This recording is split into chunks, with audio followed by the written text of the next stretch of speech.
Hey everybody, this is the first episode of the Tax Sherpa Stories. I was about to say the Monster Maverick show, which is my other show on Discord. That's a weekly streaming live Q&A kind of thing, but this is Tax Sherpa Stories. So on this first show, I want to go over a couple of things. Basically what the show is about, the whole structure of it, and then we'll get into the actual meat of the episode. So basically, this is going to be stories from the front lines of the tax world. Things I've learned from doing, 50,000 tax returns or so over the past decade, and current events, things going on in the financial and tax world, ways to run your business better. I'm a profit first professional.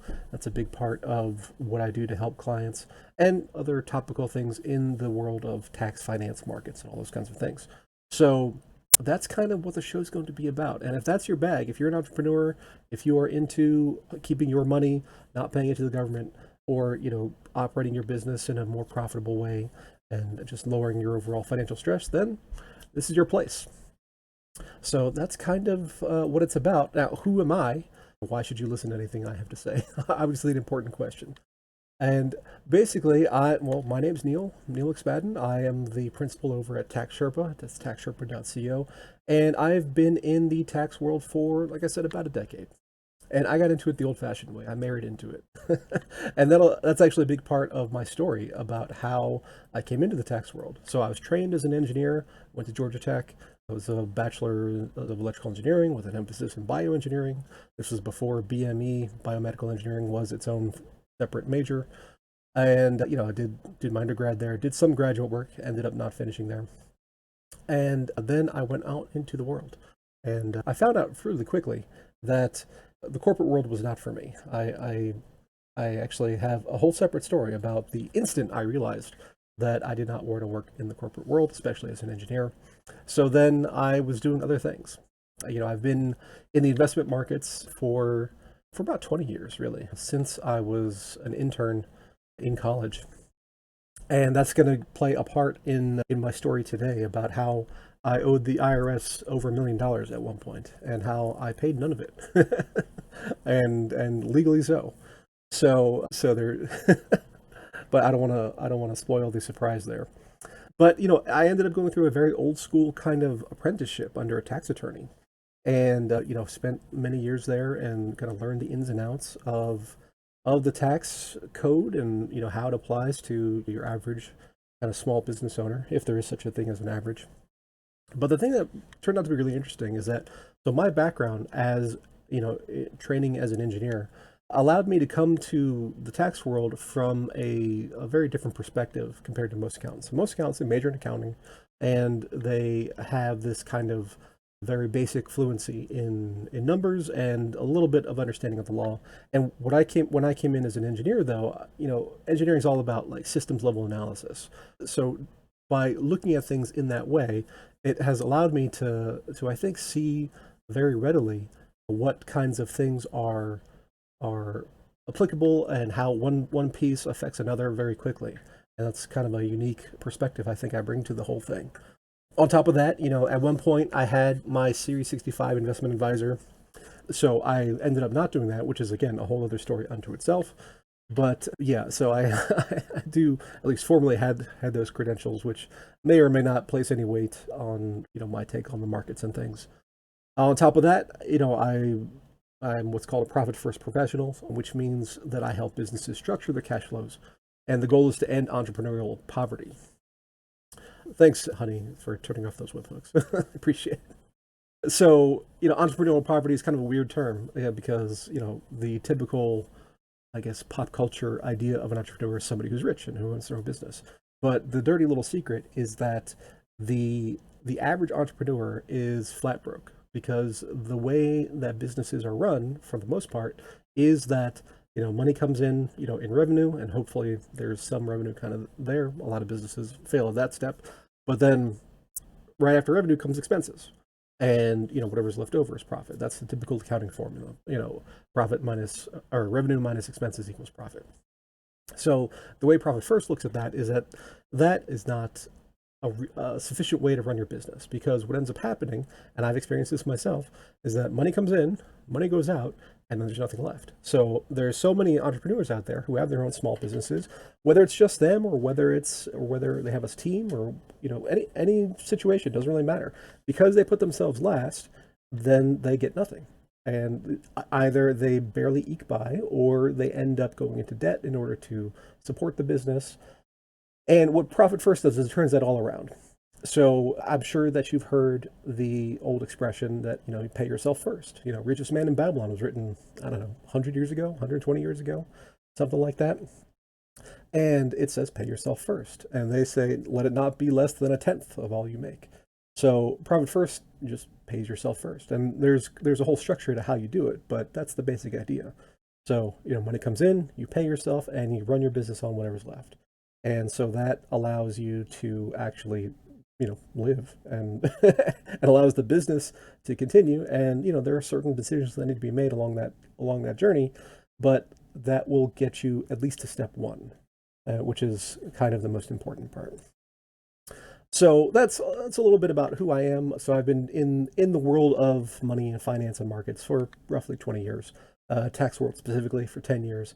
Done as it turned out, the mentorship I went through was actually a very high volume kind of place. So the 50,000 tax returns I've done is way far above the norm. I'd go to these conferences, with the IRS, and we talked to other taxpayers who were there. It's a continuing education kind of series that the IRS puts on every year, and say, oh, what's your business like? And they would say, it's like, oh, we have 200 clients or 300 clients or 65 clients or whatever. It's like, oh, we do 8,000. So it's a kind of a different scale of things. So that has really, just through the sheer volume has really built up my experience in that way. So the way that this show is going to work is that there's going to be two basic segments. So segment number one is going to be the story time. So we actually have two stories on tap for today. So story number one is going to be the time I owed the IRS $1 million. And then how I didn't pay any of it. And segment number two is the Q&A. So this is a live show.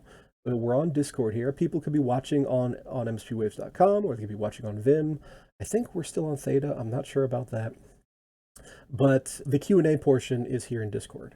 So, people can type in the chat and say whatever they want. And in the view on the live stream, which you can't see right now, you will see in the bottom right hand corner there is a window of the stream of the Discord channel as it's happening.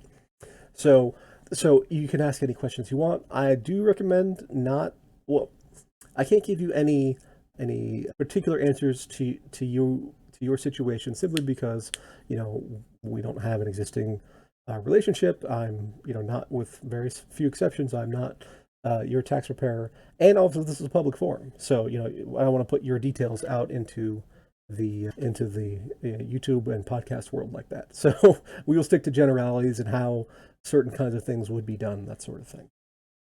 And that part may or may not be recorded depending on the topics that we dive into and how much people ignore my suggestion. I'm not getting too in detail about their personal situation. So if you have a question and you want me to definitely not record it, just let me know, and then I can stop the recording, and then we can talk about it live, but it won't make it into the YouTube and the podcast stuff.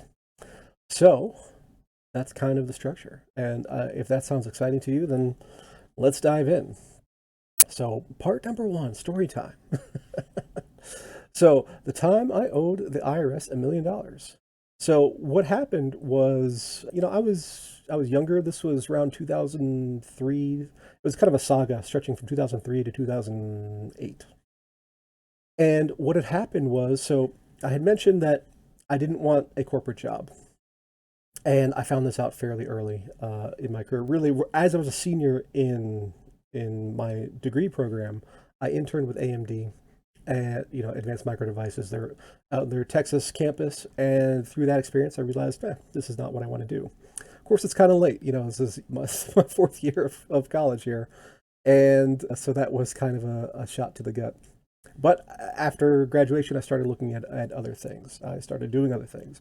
I started getting more involved in investing and the markets. Investing is a loose term. Trading, let's say that. So through no credit to myself, I ended up with a stockpile of about 100 grand, and I put it all into investment or trading accounts. This was in the very early days of electronic trading. So E-Trade was a thing, Ameritrade was a thing. I don't think they had merged with TD yet, and there were a couple other platforms that were being in use for people who were day trading, which is what I ended up doing. So it was an interesting experience. I lasted about 2 years. And if you've ever thought about day trading, whether it be, stocks or crypto or anything, I'd say don't. It's a terrible, terrible job. So I got into this whole thing because I didn't want a job. And then I ended up giving myself like the worst job ever. Because the thing about day trading, especially at that time, there's no cell phones, I mean, cell phones existed, but no smartphones. So, I'd be sitting at my computer and the pre-markets would open at 8:30 and I'd be sitting in my seat from 8:30 until 4, and then if the post market was active, then maybe a little bit longer. Afraid to go to the bathroom because you might miss something. It was just a total grind, and it was miserable. So so if you're thinking about doing that, thinking, oh, I can day trade Bitcoin, don't. It's a bad idea. So that is not official financial advice, but it's just a recommendation of someone who's gone through it. So my trading career went through many stages of evolution, basically through long and painful experience. So what I started off doing was looking at the various asset groups in the stock market. I said, oh, penny stocks are the thing. So this is just hilarious to me to when I look back on it because of how wrong I was. But back in those days, so like I said, this is about 2003, there was what was called the OTCBB, which is the over the counter bulletin board trading system, which was for companies that were not big enough to be listed on an exchange like the New York or the NASDAQ or the American or the Philadelphia or whatever. They were on the OTC market, which means that they were traded peer to peer. It was sort of like DeFi before DeFi was a thing.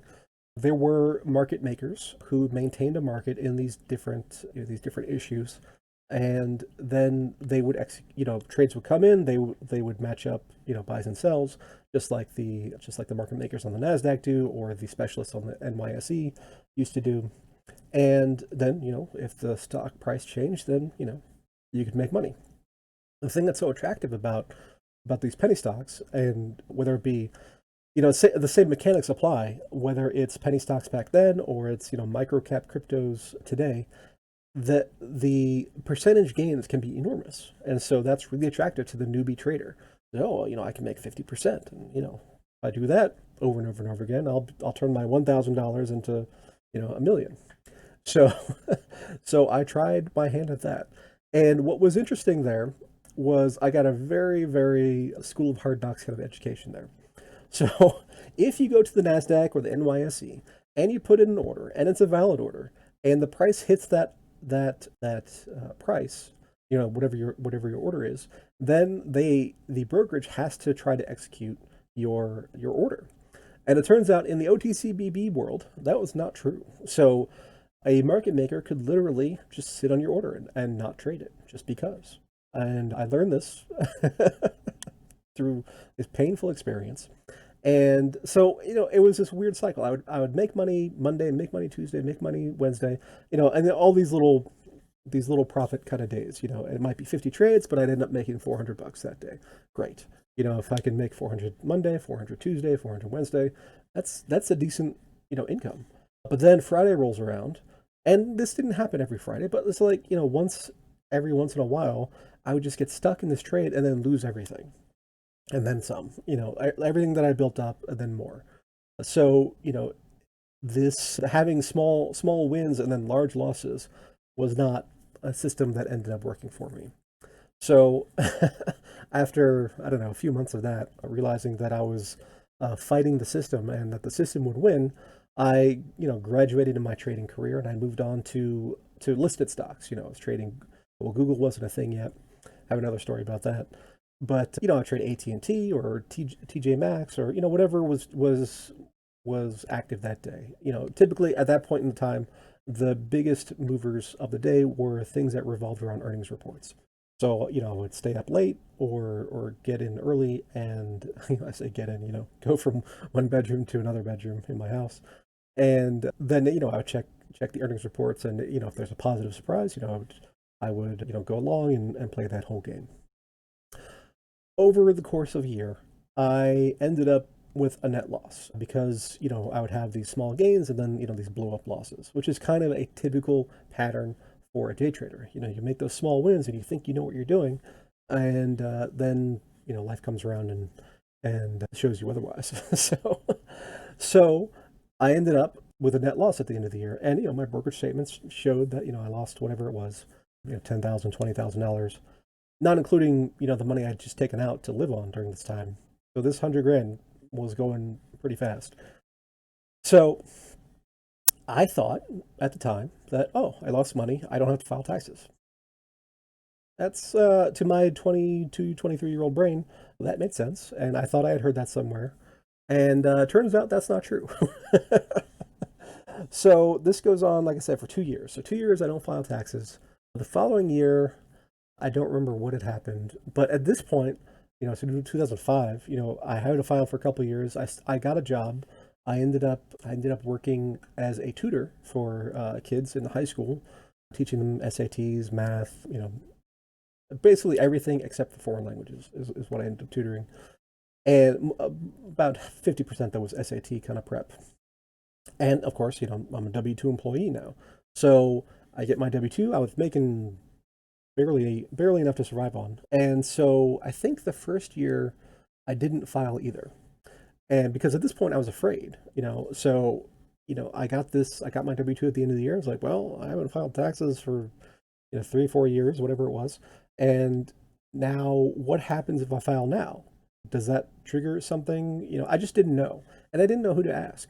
So, it was just kind of an inaction by, paralysis kind of thing.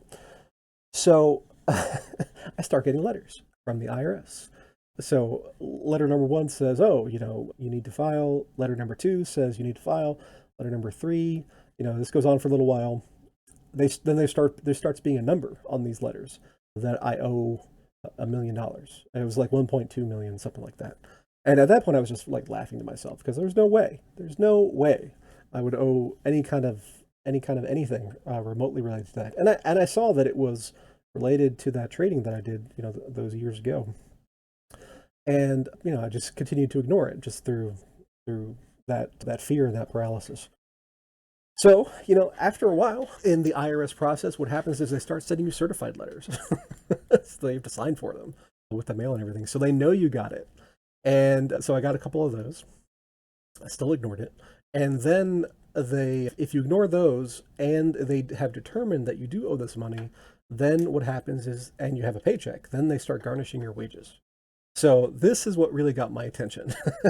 So I remember I went into work. I got a call from HR. The way this particular tutoring place was, they had different branches all over the place, and there was a corporate central location. So I got a call from the central location, and they tell me, oh, the IRS is calling us about you, and we have to garnish your paycheck. And we're going to send you this thing you have to sign, and so sign it basically. So I remember I got the thing. They printed it out, and I signed my acknowledgement. But on the acknowledgement, I said this is not a valid a valid debt or a valid tax or something like that. So, but sure enough, they started garnishing my paycheck, and I wasn't making much to begin with at that point. So I forget how much they were taking, but basically I was left with like $300 per pay period, so every 2 weeks. And that was not enough to pay my rent. It was not enough to buy food and all those kinds of costs of living sort of things. So that's when I really woke up and said, I got to do something about this.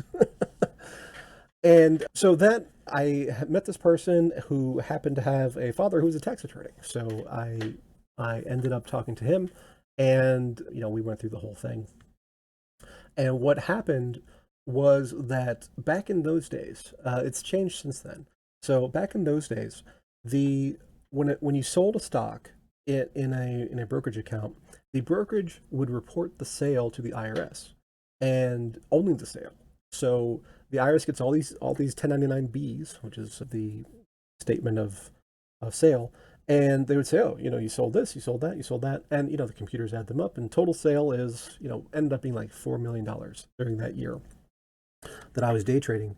And then if you look at the tax on $4 million, it is $1 million. It's, 1 point, whatever it was. So that's where the IRS got their information.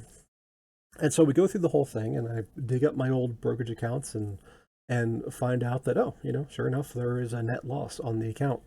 So I have to go back, and I have to, go years in the past and file returns. Because what happens in the IRS process is that if you don't file for a few years, they do what's called an SFR, and that's a substitute for return. And so what they do is they take the information that they have from third parties, whether it's, W-2s from your employers, 1099s, and all the different versions of 1099s. There's 1099 miscellaneous. There's a new one this year called 1099 NEC, INTs, DIVs, 1099Bs, 1099S. So these are all statements of information provided by third parties saying this particular kind of transaction happened regarding this taxpayer. 1099K is another one. There's also the 1098s, which is your mortgage interest, to be a 1098. And then the IRS collects all the data that they can, and they create a substitute return. And of course, it's the worst possible way you could file a tax return, and no deductions, no anything. And then they assess whatever the tax would be on their version. So they went ahead and did this, and then they come up with a number, and it spits out. And if it's a positive number in that you owe tax, you start getting these letters, and you start going through the process. So what ended up happening was, I went through this whole chain of events, and because the original return was never filed, I was actually able to address the issue by filing and just filing the right way to begin with. So we went ahead and did that, and sure enough, the IRS agreed that yes, I had $4 million of sales, but I had like $4.1 million of purchases. So it ended up being a net loss of about, whatever it was. I think it was like 30K that first year, and maybe another 20 the next year, something like that. So when that percolates through their computer systems, the whole issue just disappears. And that's what ended up happening. So, I had this $1 million debt with the IRS. They were taking my money. The money the money they took from my paycheck, I never got back, because there's a statute of limitations on refunds, which is that I think they kind of did me dirty here, but that you have 3 years to claim a refund, and the IRS has 10 years to go after you. So guess who writes the rules? So you can file further than 3 years back, but if it's beyond that and you're owed a refund, then it's just, sorry, Charlie, you'll get a little letter in the mail saying, oh, we have processed your claim for a refund, but because it's past statute of limitations, go pound sand. So I got one of those for the amounts that I had already paid towards this. So that is something to keep in mind. If you haven't filed, so we're in 2021, which means 3 years ago was 2017, or no, 2018 rather. And in 2018, we were filing 2017 taxes. So the window on 2017 is coming to a close here in just a month or two, or 3 months, I guess, at this point. So I ended up clearing the whole issue. $1 million just poof, disappears. And I was able to continue my life. And obviously, since then, I've gotten into what they call compliance, and I have kept my filings up to date. So, burying your head in the sand like I did is the exact wrong thing to do, because really what the IRS is trying to do, and you can debate the merits of whether the tax laws are fair or whatever, but what they are trying to do, the people who work in the offices there, they're trying to get people to file and get people to file, accurately. So as long as you're doing that, they're okay. If you are not filing, or if you're doing fraudulent filings and other things like that, then there's problems. But if you owe tax, if you get tax refunds, they don't really care. It's just file and file accurately. I have a lot of clients who ask me, it's like, oh, I'm getting a $20,000 refund. Is that a red flag? I was like, no, it's not a red flag. It's just, it's just a number as far as they're concerned. It's backed up by everything that has gone on throughout the year. Tax shenanigans with Neil. So yeah, so that was my own shenanigan, and I fortunately ended up meeting the right person. Like I said, this tax attorney that I studied under for years and years, and he ended up bringing me into the business, and I learned the tax business basically at his side. He was an old Wall Street guy, which was interesting. So if you've ever had a 60/40 long-term versus short-term capital gain on index options. He was part of that whole creation because they used to handle the specialists on the New York Stock Exchange in their firm. So that's a story for another day. But that's my story. And since then, I've been in the tax world, and like I said, it's gone through 50,000 tax returns at this point, and I've seen a lot of stuff, a lot of things people bring in with that are just craziness. A story on another show that we'll do is the time that this couple comes in and their brother had actually caused them to file a fraudulent tax return, and the whole back and forth with that. That was a crazy one. But that's my story, and so hopefully that gives you some insight. When people come in to me, well, they don't come in anymore. We close the office. My office was in Boca Raton, but now I'm in my basement here in Atlanta, doing everything virtual because of the COVID. So people would come in and say, "Yo, the IRS says I owe $15,000. What am I going to do?" And I understand that kind of stress because I was there. And my number was way bigger.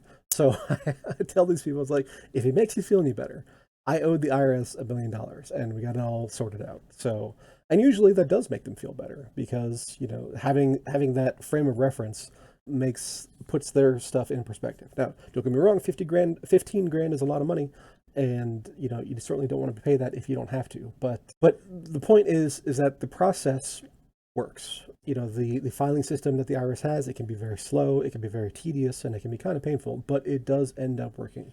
And in the rare situations where it doesn't, then you have organizations like the Taxpayer Advocate Service, which is supposed to be your voice with the IRS. So we'll get into that another time, I suppose. But at this point, I wanted to change gears entirely. and then I had a special request. Rollins sent me a message for the first show to get into some of the Biden tax stuff, and I wanted to do that as the first part of our Q&A. So what I'm going to do here is just pivot a bit and talk about the things that Biden is suggesting as far as his plans for tax changes. Because right now it's January 18th, 2021. Biden's going to be sworn in 2 days, and he's promised, this, that, and the other when it comes to taxes. Now, obviously, the way the tax code works is that the Congress creates a tax law. The IRS implements the tax law. So Congress has to create a bill, and it has to be passed by both houses, and then has to be signed by the president, or you have the whole veto override kind of thing. And then it goes to the IRS. The IRS is responsible for implementing whatever changes that they come up with. That's not a short process. So for 2021 and 2022, the Democrats control the House and the Senate and the presidency. So it is likely that whatever large changes that are going to occur are going to occur in that window, probably sooner rather than later. And then hey, Krim, you missed half the show. Oh, that's okay. You can catch the replay. So the Congress has to be convened for 2021. They have to pass a bill, and then it has to go to the Senate and all that kind of stuff.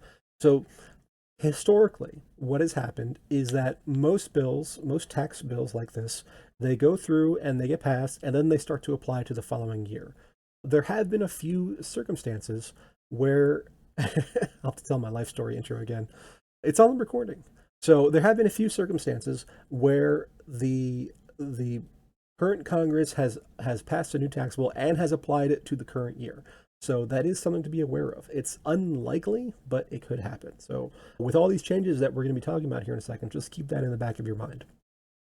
So I have it's like 4 months old, presentation deck on how Trump versus Biden plans differ. So I'm going to be grabbing some of these screenshots, and I'll drop them into the chat here. So if the stream were working, perfectly, then you'd be able to follow along, but I'll just do a cut and paste kind of thing here. So individual income tax rates. And so here's Biden versus Trump. Now, Trump's side doesn't really matter anymore, so we'll just focus on the Biden stuff. So Biden's proposing increasing the top rate back to 39.6%, where it's set prior to the Tax Cut and Jobs Act.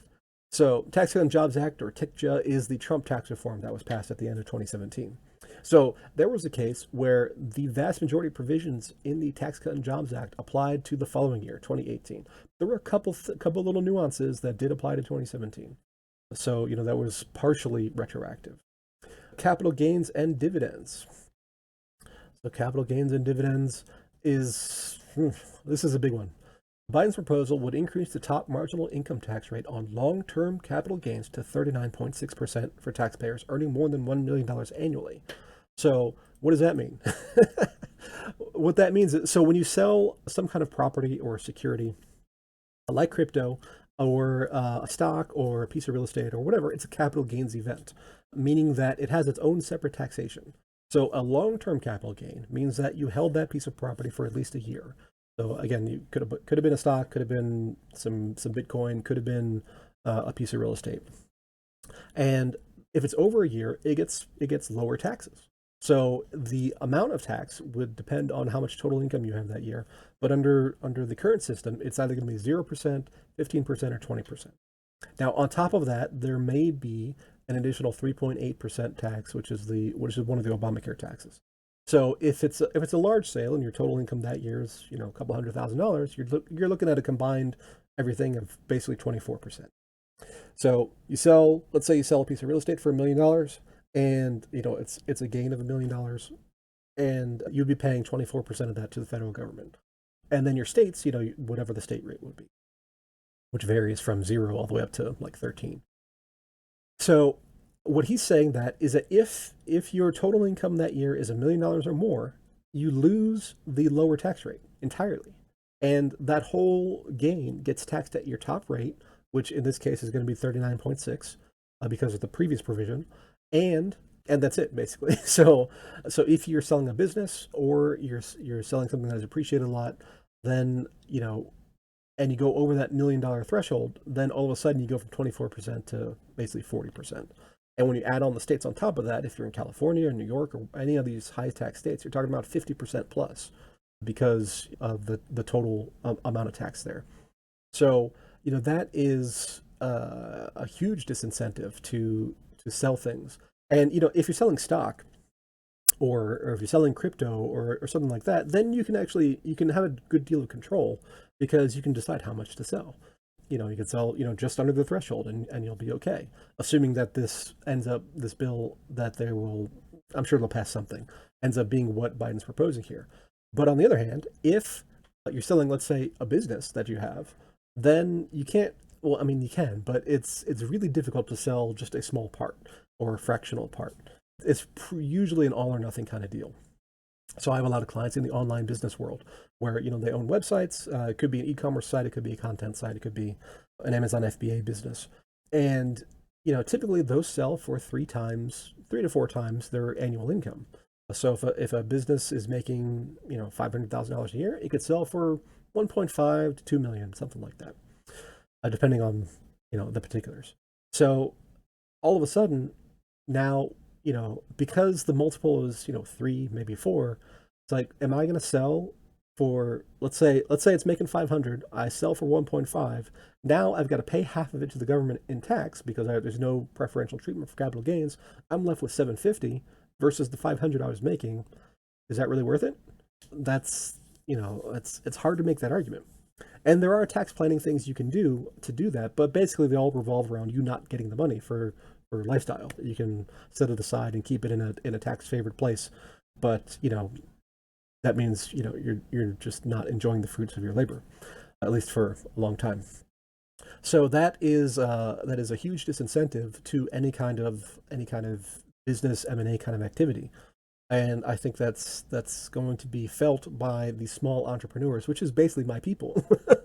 The vast majority of my clients are small business people, and whether it's they have their own insurance practice, or they're real estate agents, or the online business owners, they are the ones who will be hit the most by this kind of thing.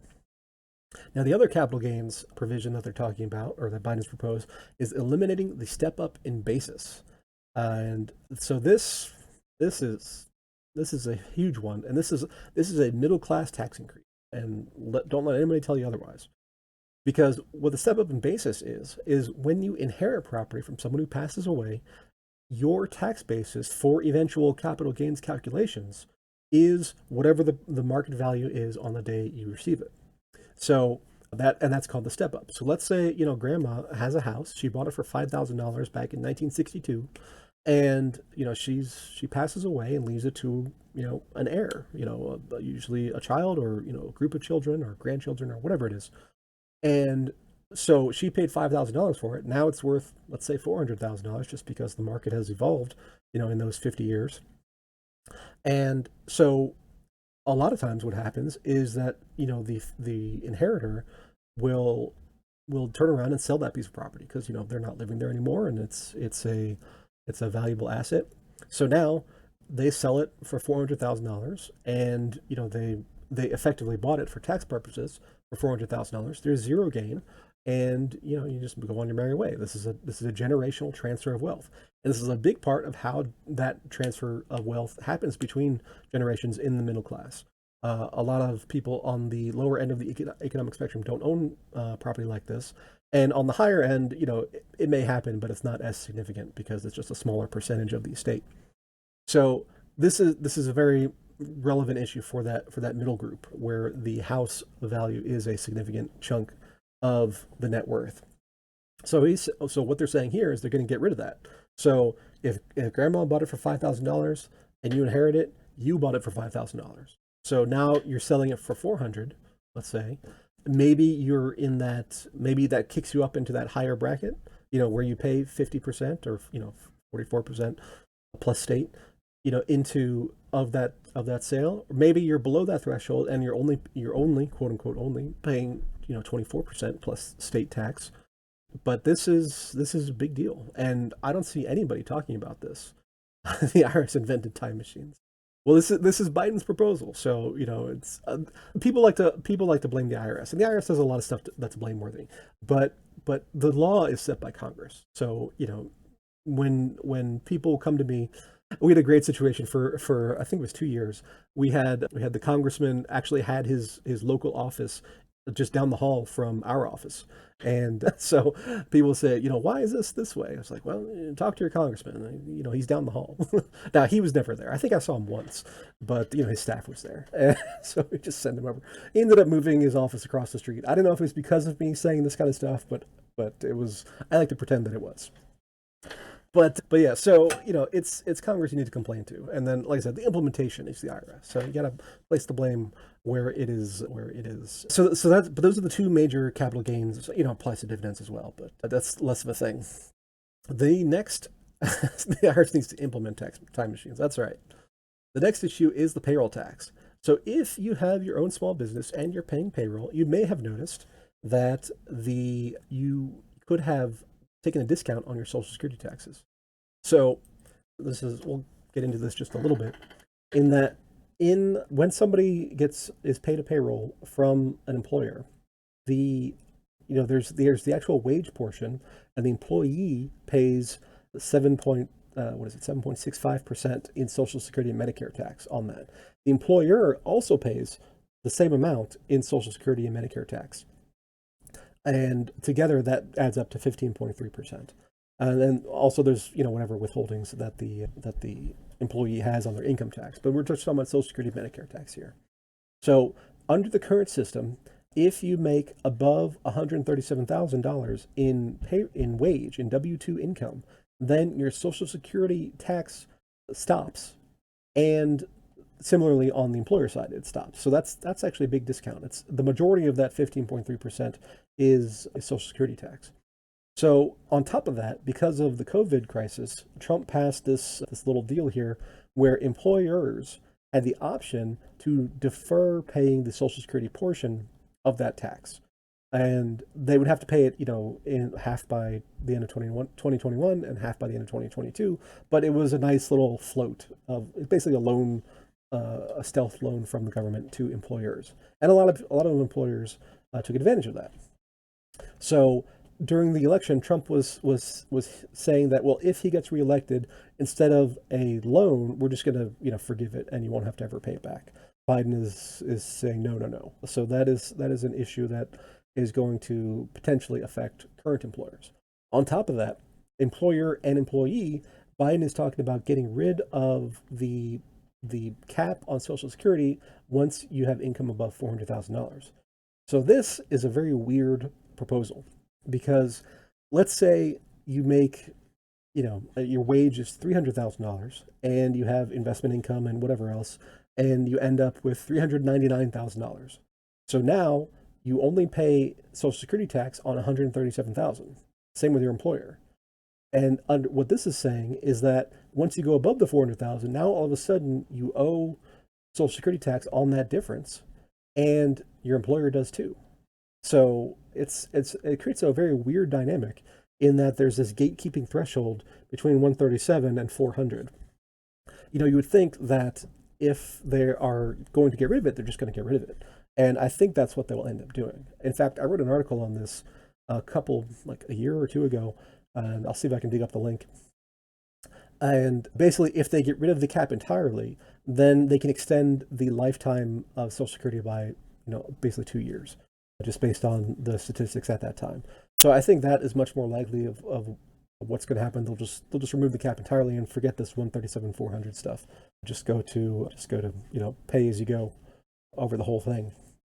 And corporate tax rates. So part of the Tax Cut and Jobs Act was that the corporate rates were lowered down to 21% for C corporations. So C corporation is a company that pays its own taxes. So any kind of publicly traded company, it has revenue, it has expenses, it has profit at the bottom. It pays a percentage of that profit in tax. Under the Tax Cut Jobs Act, which is current policy, it's 21%. And then if it pays a dividend, then that dividend money gets taxed at the individual level as part of your dividend taxes. So that's if you've ever heard the phrase double taxation, that's what they're talking about. That money was paid tax at the corporate level, and then it's paid tax again at the individual level as a dividend tax. What he's talking about here is that 21% is going to raise to 28%. And additionally, Biden proposes a minimum tax on corporations with book profits of $100 million or more. Book profits versus tax profits, that gets into some depreciation and credits and that kind of thing. Not terribly relevant for our discussion right here, but it's just one of those things. So 21% to 28%, you might say it's a 7% increase. You might also say it's a 33% increase because it's whether you're looking at the absolute scale or the relative scale. But either way, it's a big increase. And so the 21% rate plus the dividend rate came out to 36-ish%, which was pretty close to the 35% of high income people anyway. So the 21% was picked as a pretty neutral level for C corporation profits. And by raising that, now you are going back to the system that we used to have, where having C corporations was really disadvantaged by 7%. And then qualified business income deduction. So this was a new thing that was created in the Tax Cut and Jobs Act, where if you have a pass-through, like an LLC or an S corp or something like that, then you got a break on the taxable income, which was called the Qualified Business Income Deduction, or QBI. So that whole thing is a nice little bonus for people who own their own businesses or who get K-1s from things.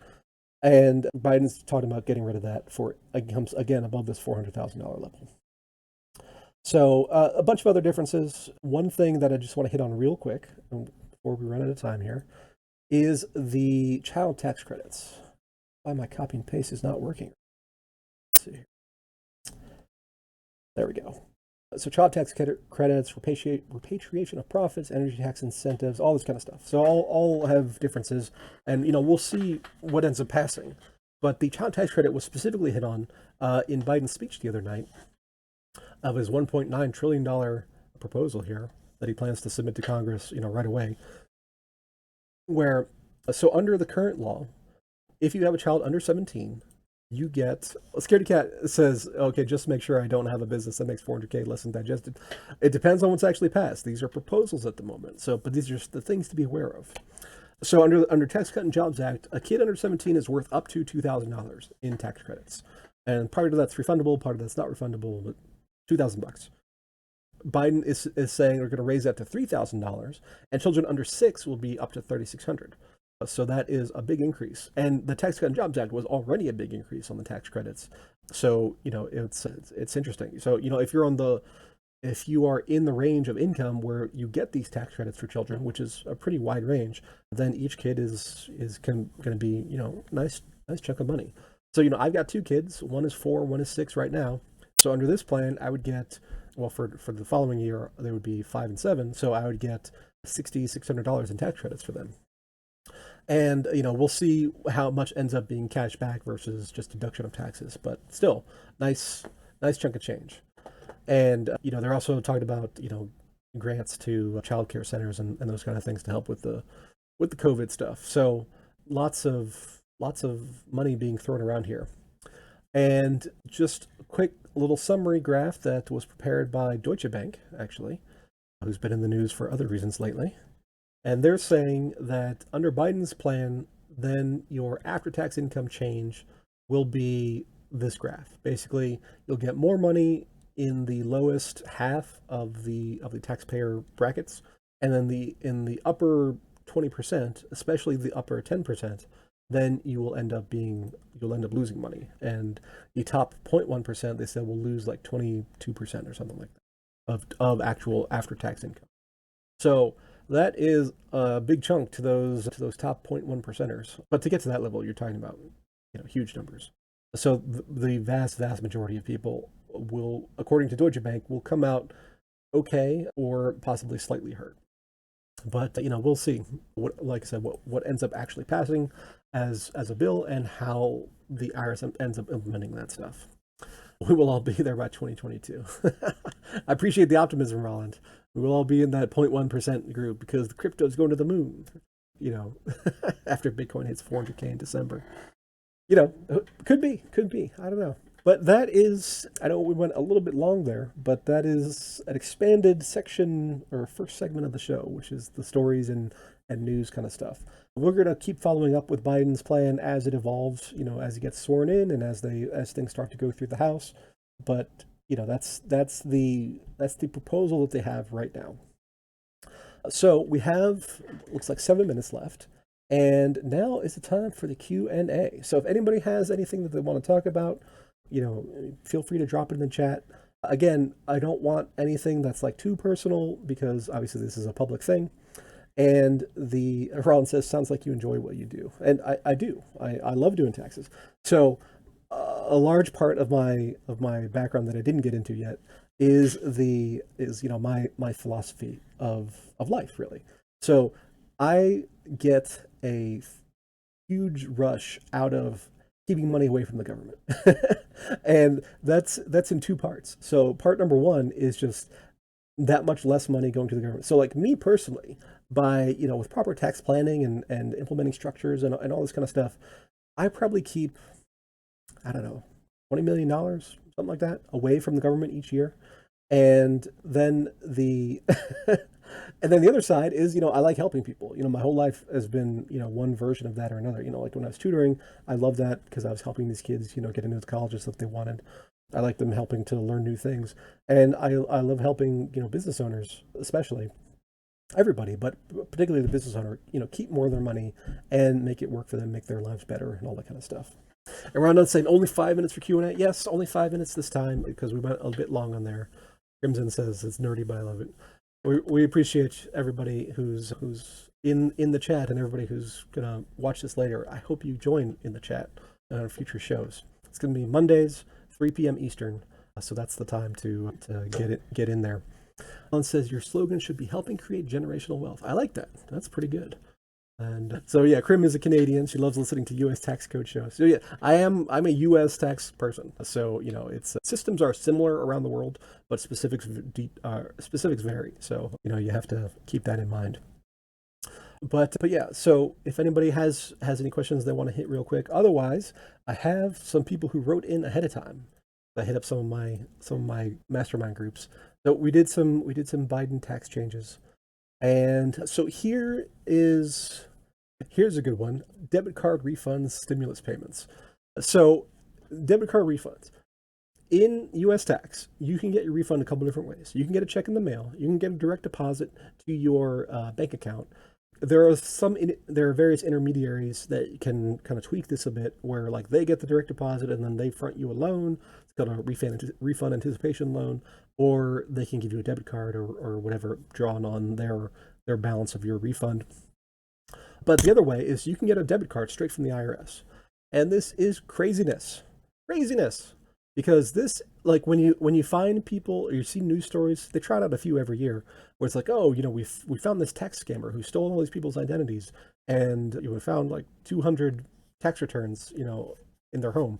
That's because of the debit cards. So the debit cards, if you get a debit card in the mail, that's it. That money is spendable, right? There's no tracking, there's no nothing on those. So these scammers, they steal people's identities. And like I said, I was in South Florida. I was in Boca Raton for years and years and years. And South Florida is number one in the country for identity theft because of the medical offices that are around there. And then these scammers would file fake tax returns and they would get some crazy refund, and they would get them as these debit cards because once the debit card is issued, it's gone. They can sell the debit card. They can just go to another common element of the scam was they would go to Publix in a grocery store and they would actually buy other gift cards or money orders or things like that. And so this is a major source of the fraud that is perpetrated on the IRS. But the IRS keeps doing it. And with the stimulus payments, they came out with a post or a press release a couple days ago saying that, some people are getting direct deposit. I already got mine direct deposit. Some people get checks, but some people will get these debit cards. And you got to know that a good portion of that stimulus money is just going right out the window to these scammers. So this is infuriating to me, and it's been going on for years and years. And like I said, every tax season there's a news story or two. Oh, we caught this ring of scammers, and they had so many tax fraud and all this kind of stuff. And but so okay, they caught this ring that had like 200, 500, whatever. The IRS spends billions every year on tax fraud scams through identity theft, and they recouped a million. Okay, congratulations, but you're not really making a serious dent in the problem. So that was the Stimmy scam, some kind of scam inception. And Scaredy Cat says, get that debit card so they can load your unemployment money, food stamp money, anything else you can qualify for, and don't get scammed. Yep, Miami is the financial fraud capital of the U.S., which is true. Go down to Calle Ocho and see all the stuff that's going on there. Oh, man. But I guess that is the end of the first show here. We got 5 seconds left. So I want to thank everybody for coming in, and we'll be back here every week, and we'll do more of the same.